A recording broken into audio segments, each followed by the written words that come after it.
The idea of an English king controlling more of France than the French king himself is a slightly confused notion at first, but it becomes quite simple when you take a peek beneath the surface. You see, lands were not controlled in the way we might imagine today.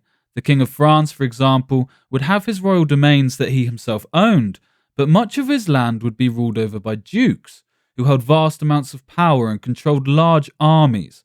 But these dukes still paid homage to the French king for the lands held within his kingdom.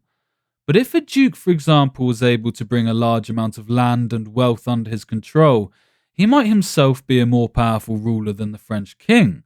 Well, it was a mutated version of this, with a great duke merging with the English throne, that created this strange Anglo-French Empire. The English and French have a long and storied history together.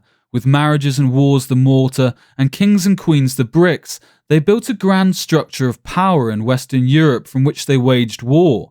The French and English fought in the longest lasting conflict in European history, the 100 Years' War, which was the culmination of the struggle between these nations for territory and ultimately the French throne.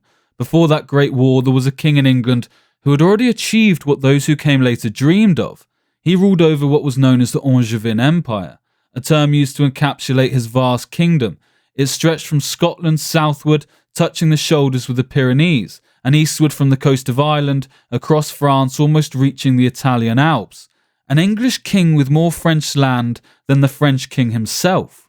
This confused and interwoven relationship between these two nations, their lands and thrones, all began with a change in our climate. At the end of the last ice age around 10,000 BC, England and France would have been much harder to distinguish, since they were not separated by the English Channel, but instead shared a land border. During this time period, Britain and the European mainland were connected by a piece of land known as Doggerland, the name coming from a large sandbank which sits between Britain and the mainland, called Dogger Bank. At this time, Britain was connected to not just France, but the Netherlands, Denmark, and Germany. The precise event and time this all changed isn't certain, but it is believed that gradual sea level rises from the end of the last ice age slowly separated Britain from the rest of Europe, leaving it just connected to the large Dogger Bank, which itself was over 15,000 square kilometres in size. Then further sea level rises caused Dogger Bank to be submerged under the ocean and gave Britain a much more similar coastline to the one seen today. A more recent hypothesis is that in the 7th century BC, around the year 6200, a huge tsunami smashed Britain and changed the region's landscape forever. For the cause of this tsunami, we look to the Norwegian Sea, where structural failures of the Norwegian continental shelf caused 3 of the largest submarine landslides in history, affecting up to 290 kilometres of the shelf and causing 3,500 cubic kilometres of debris to be displaced in the ocean. The tsunamis raged through the North Atlantic and destroyed coastlines on an unimaginable scale. It was these tsunamis, together with the sea level rises, that separated Britain and France forever. Their histories separated, they developed their own languages, cultures, and monarchies, but their history would run parallel for most of history, with both countries being partially conquered by the Romans and then later having to deal with Viking incursions and the establishment of Scandinavian settlements on their land. One of the most successful of these groups of settlers were the Normans, coming from Viking origin and settling within Frankish land and taking on many of their customs. This Frankish-Viking merger created a culture that was bred for war, combining Frankish tactics, culture, and language with Viking bloodthirsty aggression and longing for spoils, loot, and land. It was a Norman duke that tied England and France's histories back together in an abrupt and bloody manner. In 1066, William, Duke of Normandy, crossed the Channel and invaded England. His timing could not have been worse for the Anglo-Saxon King of England, Harold Godwinson. Harold had just defeated a Viking army, led by Harold Hardrada, at the Battle of Stamford Bridge in northern England. He then force-marched his exhausted army south to receive William's invasion force. These 2 battles occurred in such close succession, it was too much for the Anglo-Saxons to manage, and although a bloody and closely contested conflict, the Normans won the battle, with Harold Godwinson receiving an arrow to his eye and dying shortly after in one account, and in another, a group of French knights, including Duke William, cutting him to pieces on the battlefield.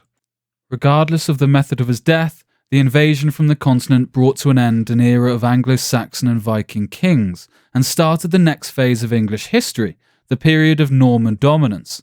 This elite warrior class spread across Britain, erecting castles throughout the land, which they used as centres of power to control the population. It was a complicated situation. The Normans conquered, were given great titles and vast lands, and over time they integrated. But there was an obvious and clear divide between the populace of England and the Norman ruling class. This was a point of contention for centuries.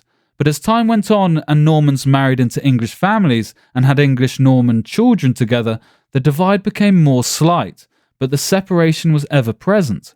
To exemplify this, think about the fact that it wasn't until 250 years after the 1066 invasion of William the Conqueror, in late 1399, when Henry Bolingbroke claimed the throne as Henry IV, that the English throne was claimed in the English mother language.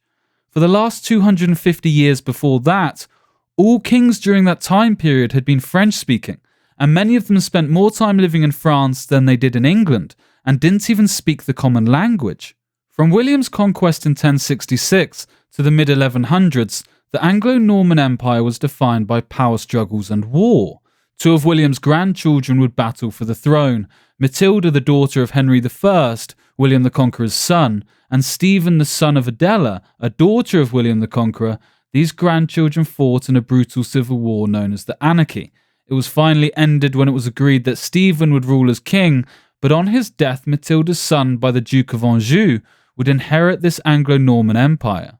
This son was Henry II, and he controlled the largest English empire until the Age of Exploration and Britain's colonial success. So how did Henry II gain such an empire? Well, it starts with his father, Geoffrey of Anjou, also known as Geoffrey Plantagenet. If that name sounds familiar, the House of Plantagenet and their cadet branches of York and Lancaster would rule the English throne for the next 300 years. By the time Henry came to the throne, he already had vast lands under his control in France. He was made Duke of Normandy in 1150, and upon his father's death a year later, inherited Maine and Anjou. The name Angevin derives from Anjou, and the empire that was created from this stronghold. 1 year later, Henry would marry Eleanor of Aquitaine, now adding the vast and wealthy province to his holdings, and just 2 years later, Henry would be crowned King of England. His lands stretched across what is now 5 countries: England, Scotland, Wales, Ireland, and France. He had under his control a third of France, and claimed as his own over half. This obviously created massive tensions between King Louis VII of France and Henry II of England. The relationship between English and French kings was very tense throughout all of history, but specifically during these time periods, when English monarchs held such large swathes of French territory. Since William's invasion of England, the relationship was very interesting. William was Duke of Normandy, and therefore subservient to the French king for his territories, effectively a vassal. Even though he held huge amounts of power in France, he would wage war, set taxes, and administered as he saw fit, within reason. But when William, and therefore those that came after him, claimed the title King of England, the French and English monarchs' relationship intensified, because while William was a vassal in one sense, being a duke and holding French lands, he was also a king in his own right, and expected to be treated as such. To give a terrible modern comparison, it's almost like the French kings watched the English monarchs grow up, in the same company as them, but a lower-ranked employee. A Duke of Anjou, no doubt powerful, but no king. Someone who would go and grab Louis a coffee if he needed them to. But then one day Henry is demanding equal respect, and even telling Louis to act and behave in a certain manner, or there would be consequences. Not only this, but that Duke who was once grabbing Louis a coffee is now moving into his office and making himself comfortable with his belongings and his staff, an inevitable recipe for disaster. Henry II was the height of this uncomfortable relationship. He held a huge amount of French land, and the relationship was even more contentious due to Henry's marriage to Eleanor that gained him the Dukedom of Aquitaine in western France, and a huge chunk of land and income. Because you see, Eleanor wasn't just an important lady, she had also already been married to King Louis of France. They had a troubled relationship that bore Louis no sons, and was one of the ultimate reasons for them terminating their marriage. After years of turmoil, they agreed to dissolve the marriage and got an annulment. And within a year, Eleanor had gone to King Henry and would go on to bear him 5 sons and 3 daughters. This again just shows how closely these crowns were tied. The King of England and France's children being half-brothers and sisters. Eleanor bearing Henry so many male heirs while giving Louis none was another slap in the face to the French king. It was ultimately Eleanor and these children that she bore Henry that tore his great Angevin Empire apart. Although he governed a huge and successful empire, it was not the French that brought it all down. 20 years after his ascension to the throne, and with a now troubled relationship with Eleanor of Aquitaine, a reputation she seemed to have managed to maintain her whole life, causing rifts and troubles in every court she entered.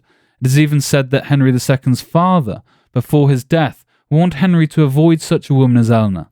She clearly possessed not just lands of importance, but a personality of persuasion that she used to her advantage. It is also even rumoured that Henry's father had relations with Eleanor before he passed. By 1173, the Great Revolt within his family had begun. Henry's heir, also called Henry, known as the Young King, was unhappy with what he felt was his paper title. He was called king, but he had no real responsibility or independence, his father still controlling almost every aspect of life. In coalition with his mother and brothers, they revolted. They even allied themselves with the French king and the Count of Flanders, the King of Scotland, and many dukes within France. Henry II, being much more experienced and exerting a huge amount of influence and authority, soon crushed these rebellions across his empire, destroying French armies and capturing the Scottish king. This betrayal by almost his entire family, along with the infamous events surrounding the Archbishop of Canterbury, Thomas Becket, was the start of Henry's decline. He never truly united his family again. He tried to give them lands and titles to help settle their anger and ambitions, but it was never enough. Henry the Young King would die while trying to launch a rebellion in his brother Richard's lands of Aquitaine. Richard the Lionheart, as he would become known, a keen warrior and a man who spent most of his later life on crusade, never truly repaired his relationship with his father, and would later ally with the new French king, Philip Augustus. With this final betrayal, and having lived a life of conquest, victory and empire building, Henry II died after one final treacherous act by his son Richard, launching a surprise attack on Henry after a truce had just been declared. Henry succumbed to what is thought to have been a serious stomach ulcer after a deadly illness, and died within France. The man that created the great Angevin Empire was forced to make concessions and be humiliated by his son on his deathbed, who would now inherit this great empire. For such a great king, Henry died broken, sad, and alone. From here, English strength in France waned. Philip Augustus reconquered huge swathes of land. Richard the Lionheart would spend almost all his reign on campaign in the Middle East, having no interest in administrative duties, instead preferring the life of a knight. Richard's brother John, on ascending to the throne, lost almost all French holdings while he was king, and was also forced to sign Magna Carta by the English barons and lords. Within one generation, almost all of the Angevin Empire's lands within France were lost. This is the story of how an English king created and lost an empire within a single generation, and how he claimed more of France than the French king himself. Hi guys, thanks for watching the video. If you enjoyed it, please do subscribe. I'm only doing this channel as a sort of part-time endeavour, so any support that I get is really appreciated and is very encouraging. Thank you very much, and hopefully I'll see you on the next video. Thank you.